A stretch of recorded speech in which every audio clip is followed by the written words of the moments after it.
Wednesday night, October 23rd. Remember me tomorrow, I'm going back to the spine doctor. It's that time. But it'll be just fine.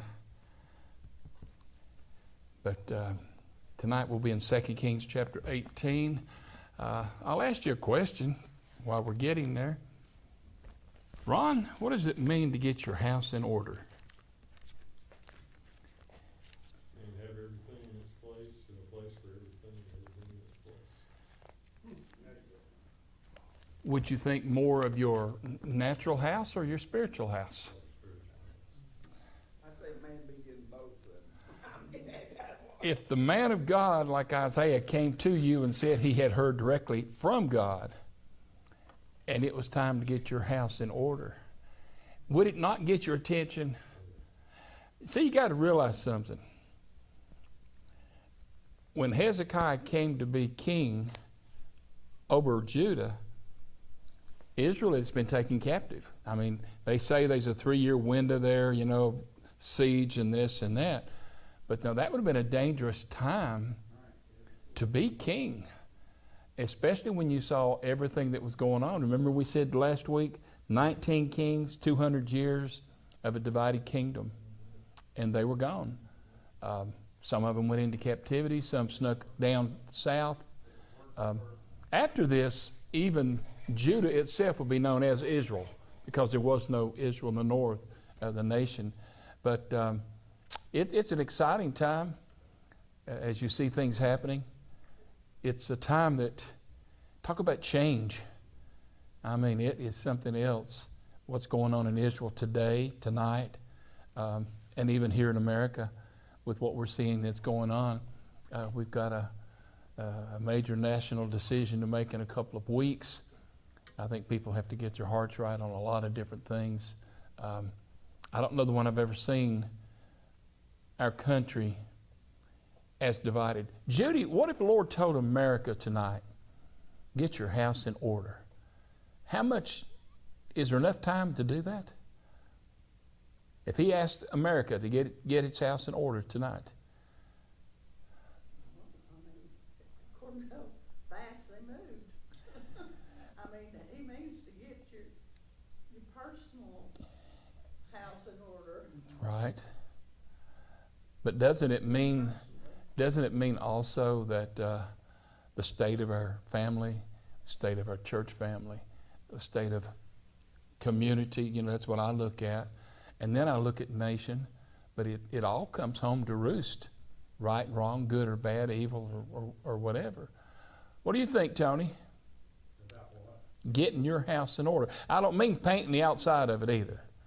Now we're to take care of it like we are our house here, and the work that we're doing after the storm and different things. But personally speaking, I think everyone needs to look to it, into his heart, into his soul, and say, what is my standing? Here's one thing about it. There would be a great responsibility for family. Now this is a king here, but king for inheritances, things, that family that might be left behind or whatever. Certainly it was going to change his family drastically, Bob. I mean, when a king goes out, the family goes too. I mean, you kick them to the curb, right? That's what history teaches us. But think about that point. While we won't get into it too much tonight, but Tony's going to read chapter 18 for me tonight. And let's just look and see what it says. You got the Assyrians that were very bold, came right down, stood on the wall, told them they wouldn't be anything to eat, talk about eating their dung and their waste. I mean, told them this: if you even had 2,000 horsemen that you could put on horses, I'd give them to you. Making fun of them, making haughty of them. And the sad thing about it, at that very moment, Brother Tony, he could have took them over right then. If you look, Lachish, I think, was down to the southwest of them. He'd already taken, it says, the cities. And it was taking it all over. I mean, Israel was, Jerusalem was by itself, it seemed like. Ted's going to lead us in prayer before we read tonight.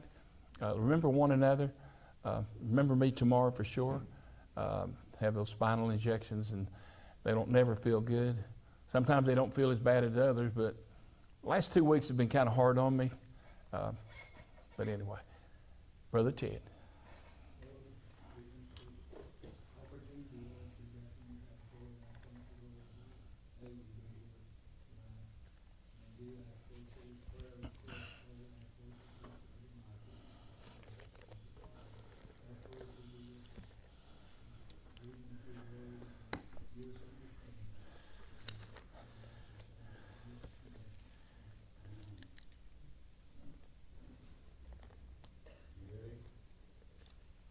Yes, sir. Now it came to pass in the 3rd year of Hoshea, son of Elah, king of Israel, that Hezekiah, the son of Ahaz, king of Judah, began to reign. 25 years old was he when he began to reign, and he reigned 29 years in Jerusalem. His mother's name also was Abi, the daughter of Zechariah. And he did that which was right in the sight of the Lord, according to all that David his father did. He removed the high places and broke the images and cut down the idols and broke in pieces the bronze serpent that Moses had made. For unto those days the children of Israel did burn incense to it, and he called it Nehushtan. He trusted in the Lord God of Israel, so that after him was none like him among all the kings of Judah, nor any that were before him. For he clung to the Lord and departed not from following him, but kept his commandments which the Lord commanded Moses. And the Lord was with him, and he prospered wherever he went forth. And he rebelled against the king of Assyria, and served him not. He smote the Philistines even unto Gaza and its borders, from the tower of the watchman to the fortified city. And it came to pass in the 4th year of King Hezekiah, which was the 7th year of Hoshea, son of Elah, king of Israel, that Shalmaneser, king of Assyria, came up against Samaria and besieged it. And at the end of 3 years they took it. In the 6th year of Hezekiah, that is the 9th year of Hoshea, king of Israel, Samaria was taken. Pause right there. This next verse is a landmark verse. For 200 years they've been divided. For several years before that, 120 years during the rule of Saul, David, and Solomon, they were in disarray. You know, it might have been a little more than 40, but for 320 years now, they have been in disarray. They could not get away from the habits of the people. They always had to have something tangible, something they could put their hands on. This serpent, even Jesus in John 15:14, I think it is, said, and as the serpent was lifted up, I will be lifted up and will draw all men unto me. It was used as a prophetic verse.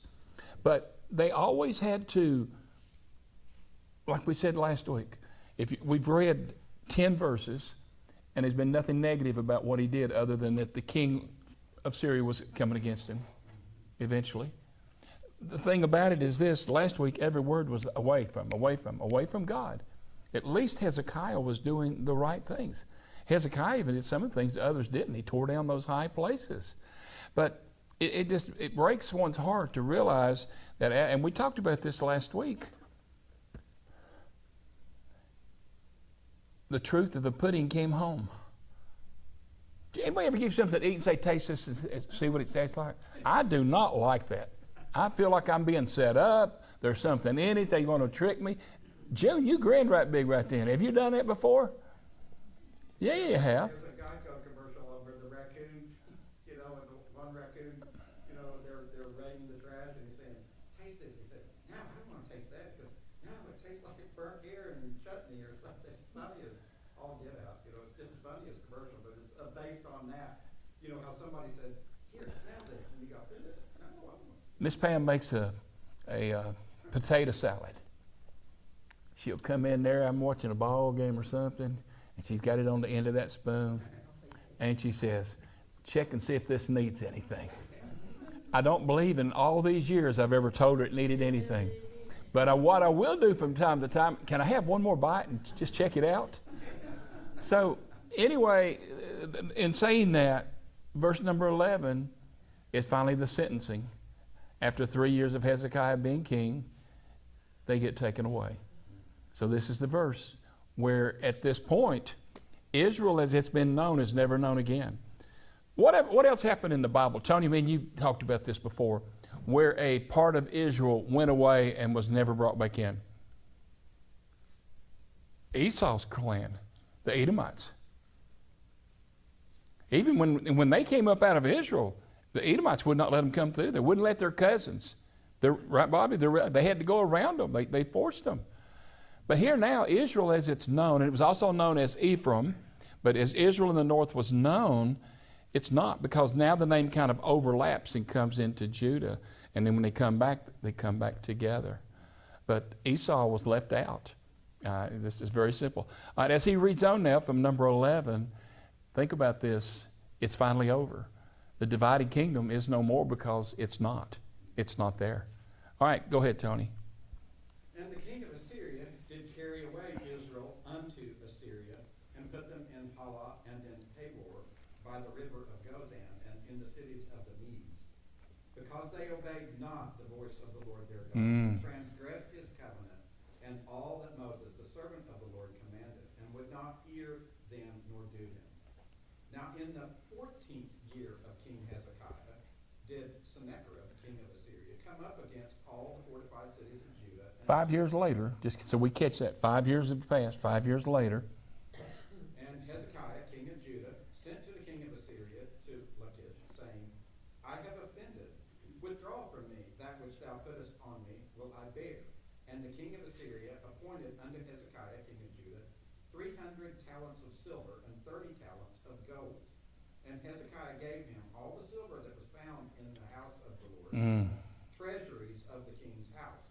At that time did Hezekiah strip the gold from the doors of the temple of the Lord, and from the pillars which Hezekiah, king of Judah, had overlaid, and gave it to the king of Assyria. And the king of Assyria sent the Tartan and the Rabsaris and the Rabshakeh from Lachish. And I read on that, and all that was they were like high commanders of the army. Exactly. Yeah. To King Hezekiah with a great host against Jerusalem. And they went up and came to Jerusalem, and when they were come up, they came and stood by the conduit of the upper pool, which is in the highway of the fuller's field. And when they had called to the king, there came out to them Eliakim, the son of Hilkiah, who was over the household, and Shebna the scribe, and Joah the son of Asaph the recorder. And the Rabshakeh said unto them, Speak ye now to Hezekiah. Thus saith the great king, the king of Assyria, What confidence is this in which thou trustest? Thou sayest, but they are but vain words, I have counsel and strength for the war. Now on whom dost thou trust, that thou rebellest against me? Let me add something there. It is going to happen in the next 5 verses. Even God can use a pagan king to get our attention. Because what this king is saying is going to be the truth. Who do you depend on? You know, they got other idols, and he tore them all down, this and that, but which God are you calling on? And he names about 5 of them, says they didn't know good. And I say this from a personal viewpoint, as a pastor, as an individual, but also as a family man. When we know we have a broken relationship, first with God or with one of our loved ones, and it hinders our worship with God, isn't that a terrible place to be? And he is saying this, it's not a lie, but here's the other thing about it, verses 16 and 17, you can't trust this king. He just gave him all the gold and silver they had. And then what did he do? He went into Lachish, I think that was down in the southwest, meaning he had encircled all of them, and it says that they took on all the other cities there in verse number 19. And what confidence do you have in this guy? Ron, what do you think? Even though he's a good king, he was not so good even there in verse number 18, 19. Before, he made a deal. Did he not inquire of God? We don't see any priest. We don't see the prophet. We don't see anything. He just made a deal. The deal went south. So, 2 things happen. They come to the wall. He has told them, the men of the wall, to pay attention to nothing of this.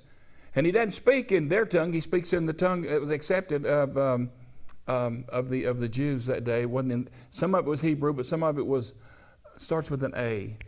Aramaic. And it was a common name that a lot of people would have learned. And so he said, we want you to hear this. And then he looks at him and says, you just as soon eat your own waste, because we've got you pinned in. You're going nowhere. Food and water can come in. Now, it was a great thing that they did to bring the water inside the walls to the temple.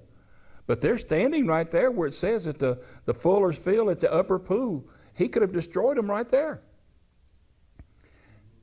Isn't it a hard thing to do, June, to call upon God when you're not in God's will?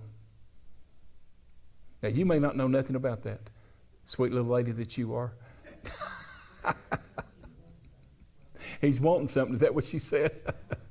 All right, Tony, go ahead. But I want you to understand that now. He could have taken them. He could have spoken it in his language. He spoke it in the Aramaic, but also the Hebrew, so that there was no fooling. And then what they do, they run and they bring the word to Hezekiah. Okay. Okay, so thou sayest that they are but vain words. I have counsel and strength for the war. Now on whom dost thou trust, that thou rebellest against me? Now behold, thou trustest upon the staff of this bruised reed, even on Egypt, on which if a man lean, it will go into his hand and pierce it. So is Pharaoh, king of Egypt, unto all who trust in him. But if ye say unto me, we trust in the Lord our God, is not he whose high places and whose altars Hezekiah hath taken away, and has said to Judah and Jerusalem, ye shall worship before this altar in Jerusalem? Now pause. He took away the high places, but they were so used to worshiping them and God that they thought, well, the worship of the true God got took away. No, it didn't. But they were so inconsistent with how they were worshiping. And it took Hezekiah to bring the attention. Now, Egypt has always been known as a very strong nation, a global, we would say, power. And at one time had ruled the world. But now they were not so powerful. And he makes fun of them, said, what are they, just a bruised reed? They would fall if you pushed on them. I read that they were still strong enough to repel them, but not strong enough to take them. To overcome them and take them on, that's right. So the inconsistency is what I want you to see. All right, go ahead, Tony. So now therefore I pray thee, give pledges to my lord the king of Assyria, and I will deliver thee 2,000 horses, if thou be able on thy part to set riders upon them. How then wilt thou turn away the face of one captain of the least of my master's and put thy trust on Egypt for chariots and for horsemen? Am I now come up without the Lord against this place to destroy it? The Lord said to me, go up against this land and destroy it. Then said Eliakim, the son of Hilkiah, and Shebna and Joah, unto the Rabshakeh, speak, I pray thee, to thy servants in the Aramaic language, for we understand it, and talk not with us in the Jews' language, in the hearing of the people who are on the wall. But the Rabshakeh said unto them, hath my servant sent me to thy master and to thee to speak these words? Hath he not sent me to the men who sit on the wall, that they may eat their own refuse and drink their own water with you? Then the Rabshakeh stood and cried with a loud voice in the Jews' language and spoke, saying, hear the word of the great king, the king of Assyria. Thus saith the king, let not Hezekiah deceive you, for he shall not be able to deliver you out of his hand. Neither let Hezekiah make you trust in the Lord, saying, the Lord will surely deliver us, and this city shall not be delivered into the hand of the king of Assyria. Hearken not to Hezekiah, for thus saith the king of Assyria, make an agreement with me by a present, and come out to me, and then eat ye every man of his own vine, and every one of his fig tree, and drink ye every one of the waters of his cistern, until I come and take you away to a land like your own land, a land of grain and wine, a land of bread and vineyards, a land of olive oil and of honey, that ye may live and not die. And hearken not unto Hezekiah when he misleadeth you, saying, the Lord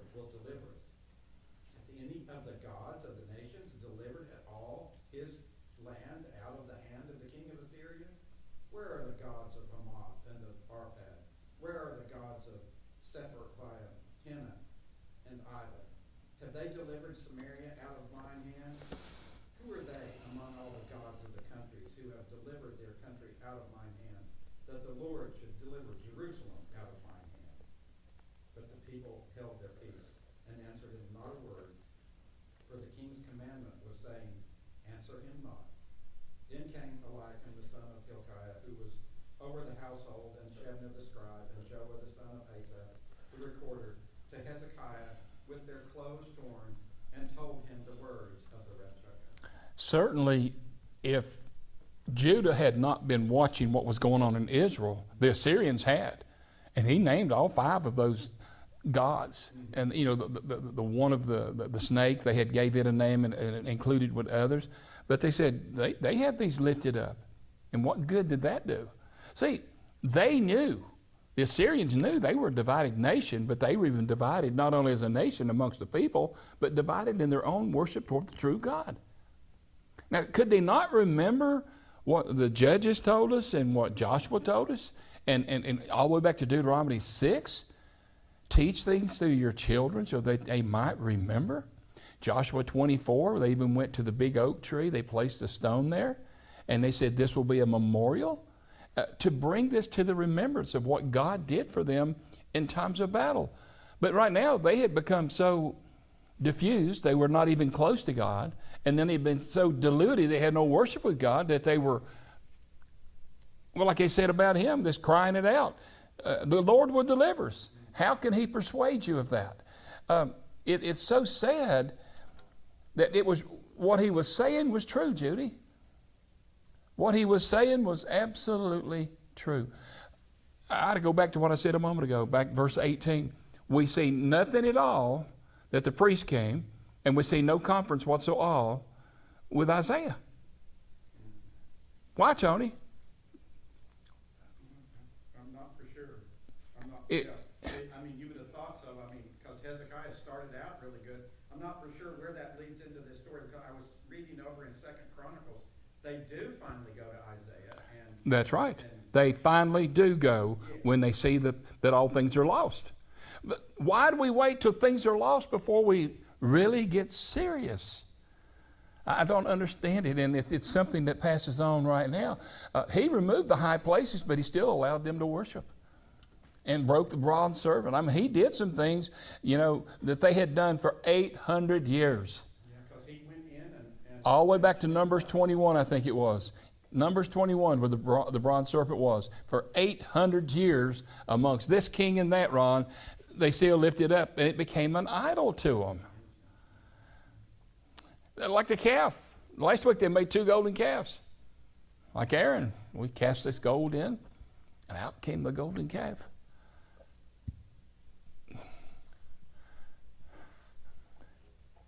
It was a wonderful thing when the people were afflicted, this bronze serpent, because it brought forth light.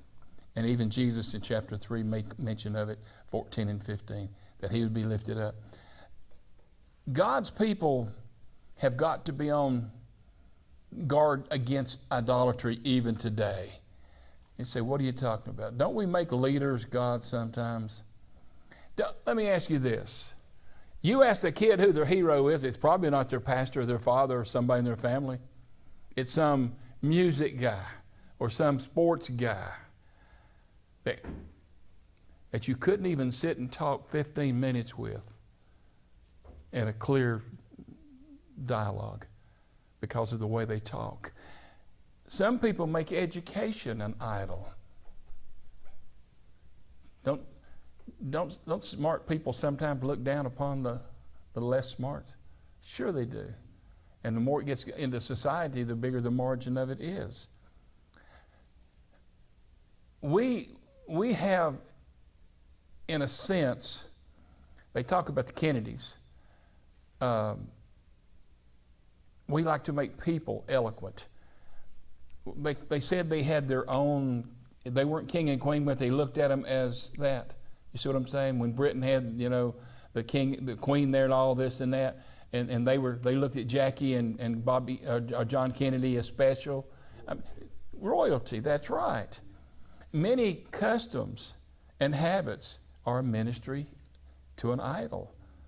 And many forms of worship or idol worship. The name Nehushtan that he mentioned that about the snake, about the bronze snake, it means a piece of brass.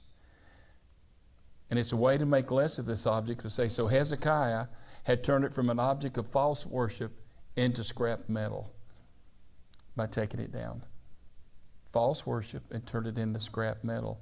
But guess what? Such was the venom of the Israelites' idolatry that the serpent stung worse than the fiery ones did. In other words, the damage that was being done by worshiping the serpent was worse than if the serpents had bit them and they died in the wilderness. Because it became idol worship. The Bible says that in verse 6, he worshiped and trusted in the Lord so that after him none was like him among all the kings of Judah. I mean, he had a horrible father for an example. Ahaz was evil. His son Manasseh, it becomes the same way. But here's the thing about it.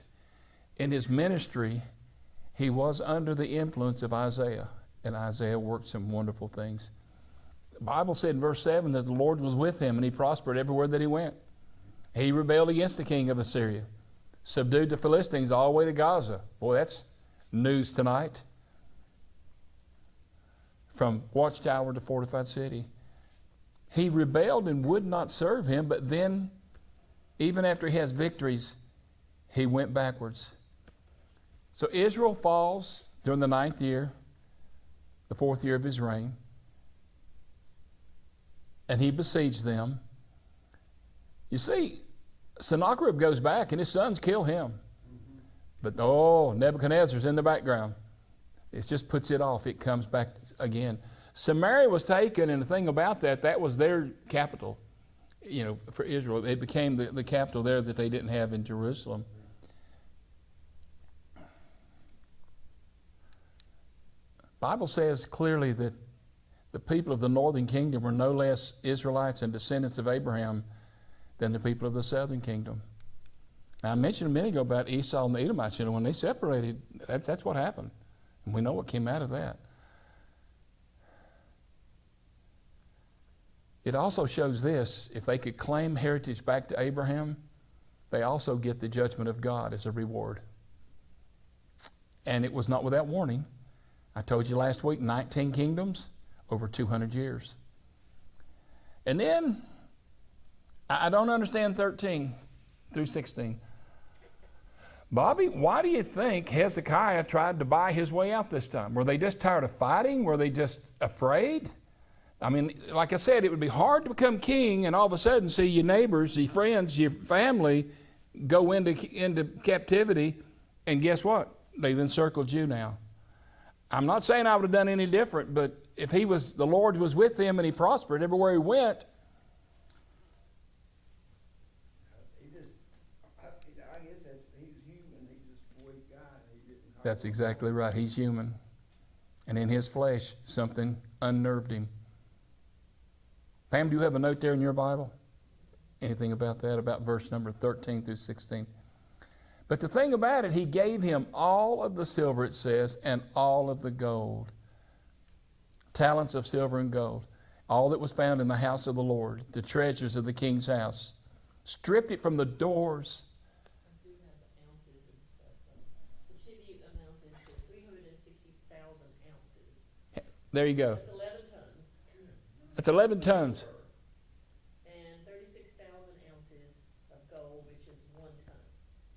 Does it say what today's value would be? Sometimes a note like that will. But you see what I'm saying? It was this tremendous. More than we can count. That's right.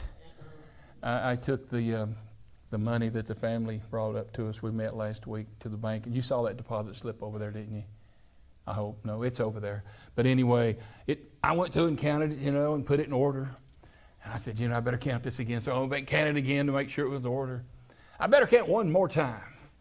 Well, I walked in the bank over there, and it had one teller going, and it was forever. I reached it to her bundle. She put it in that little machine, and she looked off a minute. She had to feel, I got the same total you did. And she counted it in that machine, within the $10,238 is what it was. And I thought, wow, why did I even count it? You know, but anyway, Lachish is very important. There've been a lot of historical items found there. It was a fortified city. It was a fortress type city.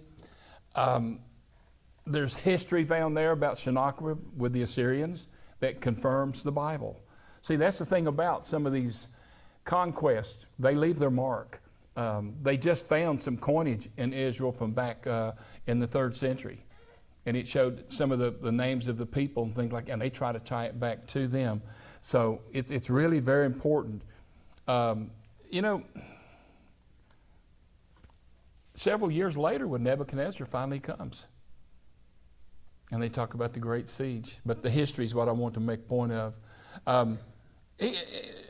He says, I've done no wrong, turn away, whatever you impose I will pay. He didn't even defend himself. He did not even defend himself. And it doesn't make sense.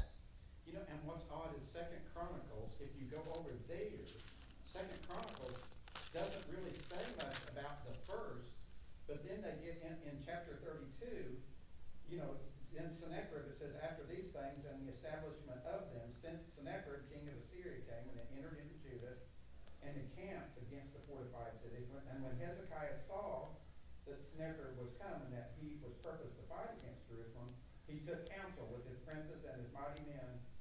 And it goes on a little bit more, but it doesn't even talk about that first, why he did that in 2 Chronicles, which is kind of odd. Well, he admits, he said, I have offended when he said, I'm resisting. He took it like he'd offended someone who was trying to trample him down. Return from me, and that which thou puttest on me I will bear. In other words, he said, go ahead and sentence me. I'm guilty. And you don't expect that out of a godly king is what I'm saying. It was just so much out of character. And then, you know, Rabshakeh tries to convince Judah to surrender, and they won't hear of it. The one thing that he had told them was the king said, listen not to what they have to say. So there was some wisdom there.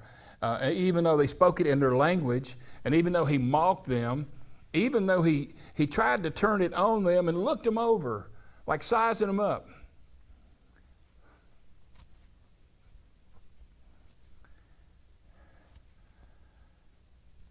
You're nothing. You'll have no food to eat. You'll have to eat your own body waste.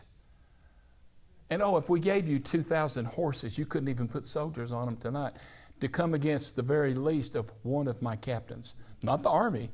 Bobby, he called them out, said one leader over, one captain over a group of men, you couldn't even stand against them. And he was right there at the upper pool, the aqueduct, where the water came in, that Hezekiah brought the water into the temple area. And then it comes back to what it says. What confidence is there in what you trust?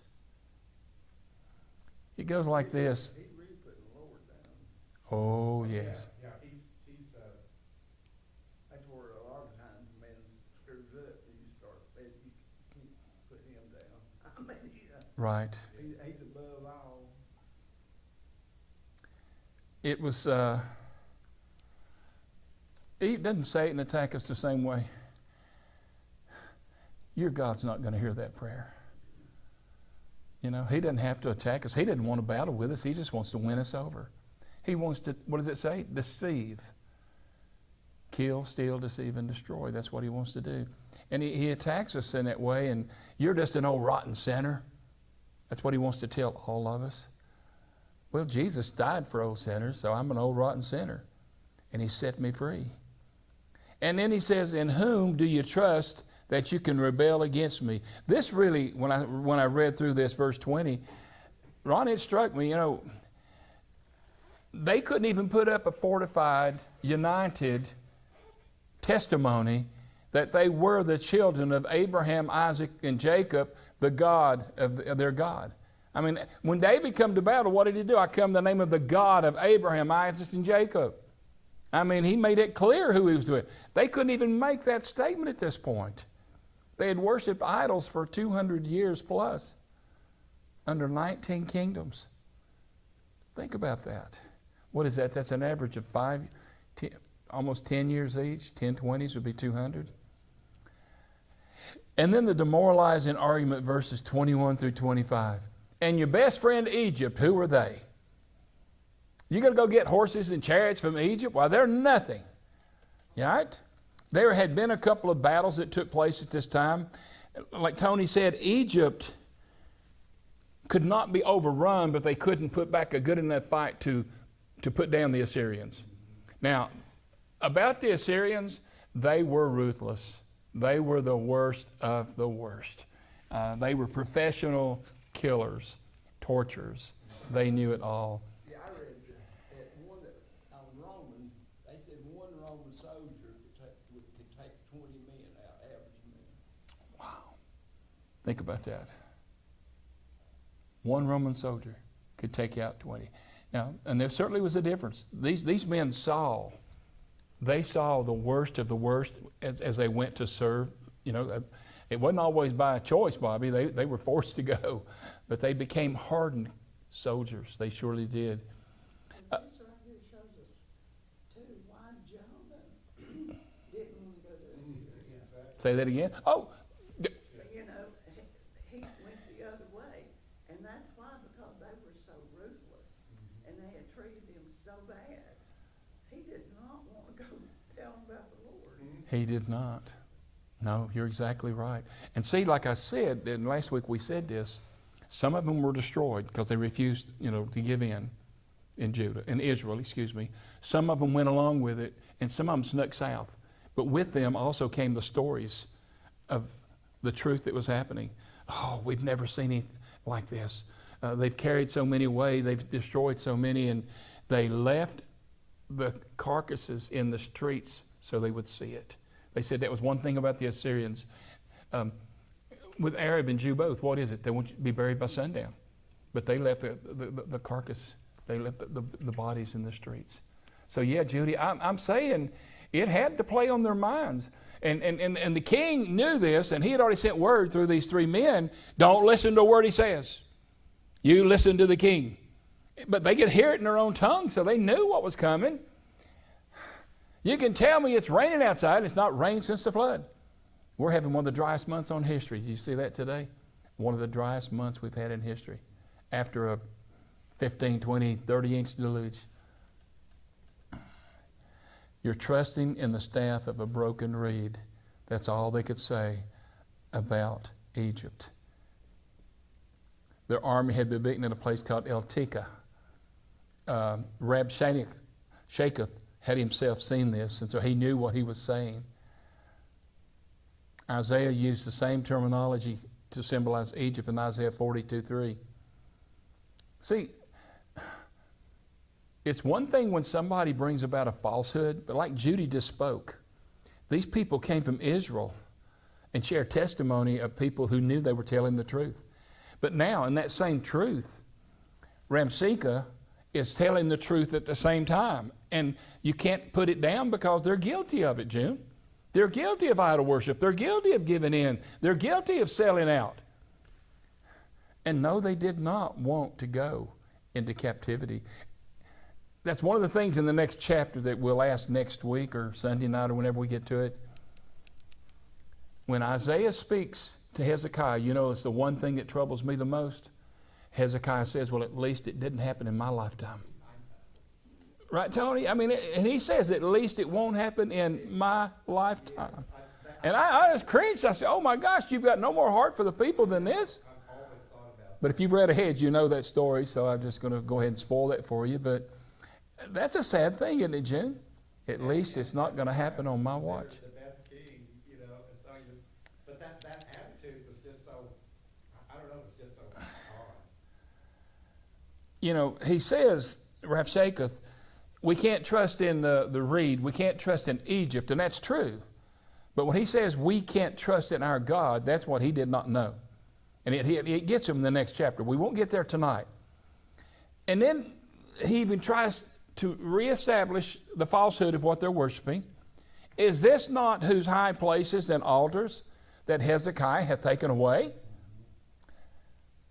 Because they had falsely worshipped there. I told you the other night, in Nepal, They allowed them to worship Christ and 10,000 other gods. Don't just go in there and say that Christ is the only God. Well, here he's saying, well, whose place did they take down? Hezekiah just took down these idols that you were worshiping to your God. And I know it must have really displeased the Lord. The enemy of our soul is a very skillful way of discouraging us. Sometimes when you hear your own words, it can hurt you more than anything. And then he says, give my pledge to my master, the king of Syria. Satan doesn't, like I say, want to battle you. He just wants to deceive you, knowing that when you give in, you will be destroyed. And then, if you say that he's talking in circles to him about these gods and we don't understand it, the one thing is as plain as the nose on your face. If I give you 2,000 horses, you've not even got soldiers to put on them. That is plain.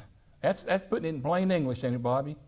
It's not saying you can't trust this God of your idol or that God of your idol or the one that he's put away. Oh, wait a minute. Egypt's a shaken, broken reed. You can't trust them.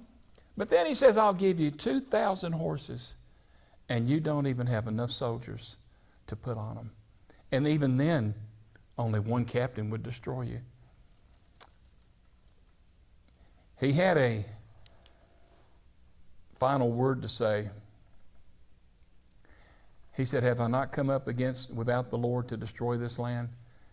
He said, Israel fell, you too will fail. The Lord said unto me, go up against this land and destroy it. This was the finishing blow to the attack.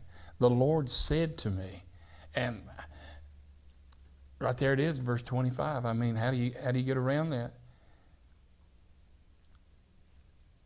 The thing is, they were walking so distant from God, they couldn't even refute it.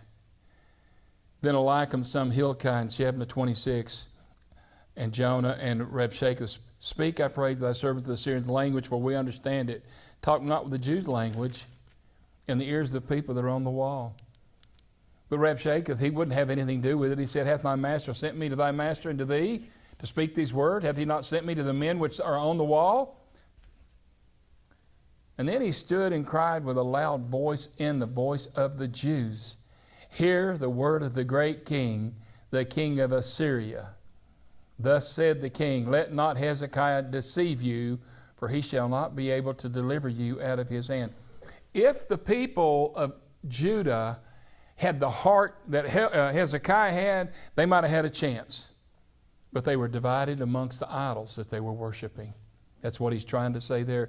Verse 31, I'd written two words there, no trust.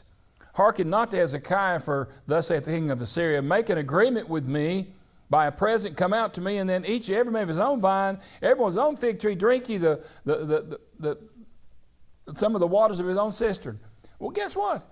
He's just lying to him. Remember, he told me, I'm going to take you home to another place like this, milk and honey and flowing like... Anywhere you're being taken, a subversive, submissive act is still jail. It's still a penalty. It's still imprisonment. That's right. And then he throws this in there and jab at the last thing, saying about Hezekiah, the Lord will deliver us. They were walking so far. I've heard people say it in my life about being a good Catholic, or going to church at Easter and going to church at Christmas. And that's a scary statement, to be bold enough to make that statement about being a Christian or otherwise, to be that far from God. And then he says this in verse number 33, hath any of the gods of the nations delivered at all his hand out of the hand of the king of Assyria? Now you know what he's doing? He's taking the idol gods and he's taking God and putting him with the group and said, he has withstood all. Where are the gods? And he names them. Hamath, the son of Arphad. Where are the gods of Sepharvaim? Hena, Iva. Have they delivered Samaria out of mine hand? And he says Samaria on purpose, because that was dear to so many of them. They had brothers and sisters, whether they agreed always or not, Israel and Judah. They had family. Who are they among all the gods of the countries that have delivered their country out of my hand, that even the Lord should deliver Jerusalem out of my hand? He is a boastful guy. But you know what? Up to this time, Bobby had never lost. He'd never lost. Well, they defeated a lot of other countries besides. Oh, that's what I'm getting at. He said their gods didn't help them. And he said even these idol gods that they had up there in Israel didn't do them any good. And even names the ones in Samaria, which was, it's one thing to hear it of these other countries, you know, and even Egypt is thrown in there. But it's another thing to hear it when it's your neighbors, your brothers, your family. He said Samaria, it did them no good. But then look at this, and I want somebody to help me here with this, Ron. But the people held their peace. How hard would it, Ron, to be to hold your peace when that man preaches a sermon like that? And it's all factual. It's all factual, up to denying God. Let me say it that way. It's all factual that he's never lost. It's factual he beat the Egyptians. It's all factual he beat the five, the gods of the people of Israel. It's all factual that he is a dominant somebody until he says he will defeat God and his people. But the people held their peace and answered him not a word. For the king's commandment was, saying, answer him not. Now, I'm going to tell you what I thought when I read that again today.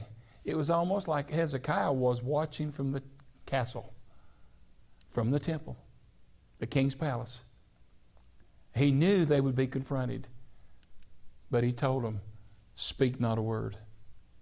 Then came Eliakim, the son of Hilkiah, which over the household, and Shebna the scribe, and Jonah the son of Asaph the recorder, to Hezekiah with their clothes rent, and told him the words of Rabshakeh. We'll stop there tonight. The one thing that I get out of this in 2 Chronicles is that Hezekiah had instituted this revival before this Sennacherib's second invasion. So they had, and they point out that certain Israelites unite with Judah to keep Passover reinstated, confession. That's right. That's right. Idols are destroyed. Hezekiah further reforms. So all this has happened before. The Reformation is taking place, and they are listening to him, but he doesn't act like a man that believes what he's saying. I mean, the city's been getting ready to get destroyed.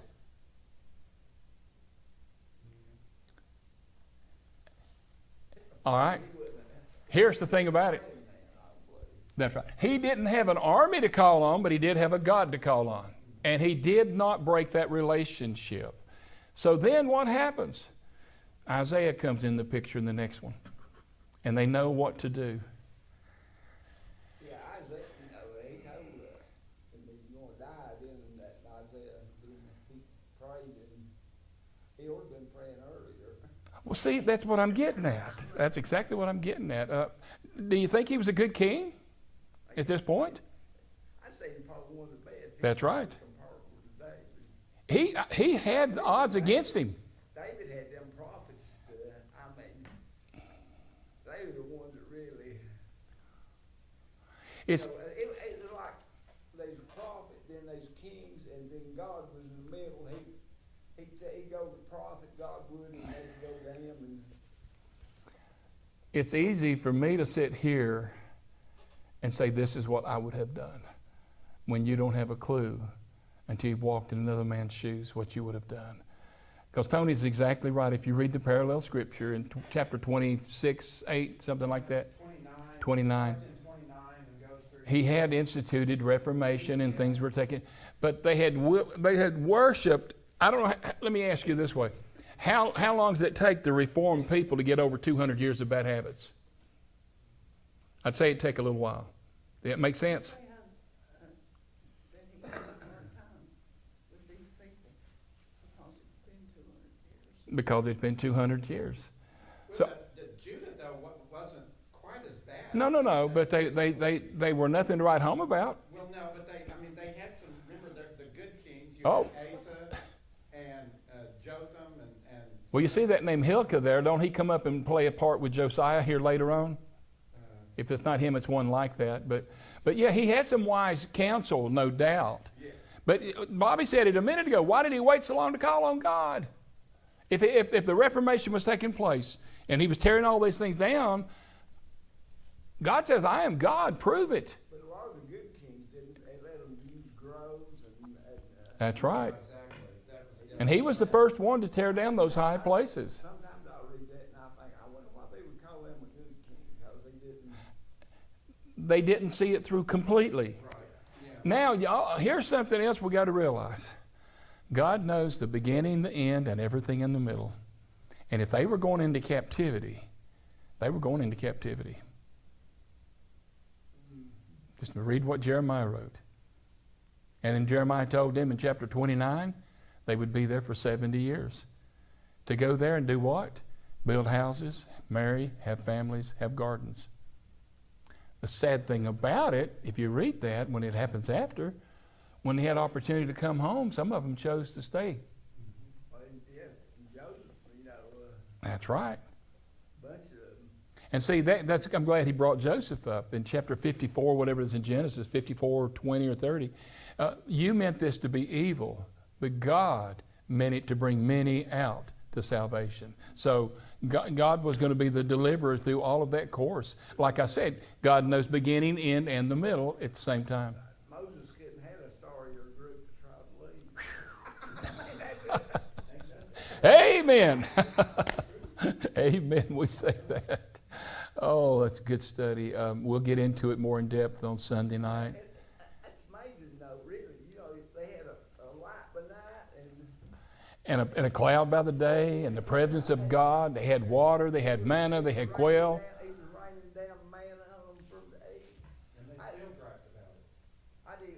When I was a reserve, I used to run that mess hall, feed 1,500 people 3 meals a day. And a normal person can't imagine how much food that is. It was. That's 4,500 meals in a day. Since '93, and that was $493, and it was $1.5 million a month to feed 1,500 people. Think about that. And guess how many of them didn't like the soup, didn't like the potatoes? They didn't. Think about that. We didn't get no complaint. I like that. Complained about them. Happy to have it. Well, didn't they complain about the manna? And that was feeding from 18 to 22-year-olds. Right. I mean, they've been doing exercise every day. Oh, yeah. I'd say they wanted to eat. Ron, if you'll dismiss us in prayer tonight. Remember me tomorrow about 11:30. It's always gone well, but it's a dangerous thing when they're on your spine like that. And so I don't take it lightly. That's what amazes me about in the Bible, how they take 50,000 soldiers and go out and see. They had to have, it's amazing how they could have fed that many people. He brings a good point. Let's talk about this just a second. You can hang on just a minute, Tony. When they went out, they were at siege for 3 years in a foreign land. Do you know how hard it was to feed 50 or 150, 185,000 here, 185,000 men, meals that went on for year after year? Bobby was feeding 1,500 3 times a day. I mean, if we fix 700 pound of roast and 500 pound of chicken, you had to have 4 meats. See? I believe she's going to go to war with you here in a minute. That's right. I agree with you. I'll pat her on the back and she'll be good. That's right. But imagine that when an army that size goes I out. just thought it was interesting. Oh, it is. I mean, it's a good point. And that's why I like Wednesday night. You bring out a different perspective, maybe one that I've not entertained or seen, and it's just something else. And see, Tony's doing a good thing. He's going and reading Chronicles that parallels this, and he's keeping us up on it. So that's really good. And I've read it too. There's a little more detail sometimes, and sometimes it says, are not the rest of the actions of this king found in the book of Chronicles, and it kind of leaves it off. Hey, go read this if you want to know more. And that's what it does. But no, it would be a great undertaking to feed an army of 185,000 for 3 years, day in and day out, in a foreign land. Now they come in and take over all the crops. Oh, yeah. Oh, they take over all the livestock? All the farmers have to have, in one place there, they say they had to, what's his name? One that took 300 and. Oh, Gideon? Gideon, That's exactly right. He was hiding out of thrashing, cause He brings up that good point. The Midianites had them hemmed in so bad they wouldn't even go out in the daylight. They'd hide to thrash out their own wheat, what they could get. And then the angel of God comes to him, and he don't even know what he's hiding, and he's not even honorable to his father because his father's got those high places that we're talking about. Yeah, and calls him a man of honor. You are an honorable man, a man of valor, I think is what he called him. Now think about that. And you hiding from the enemy at this time, and you're a man of valor? Only God. it's amazing. This book is an amazing book, folks. Brother Ron. Heavenly Father, thank you. Thank you, Jesus.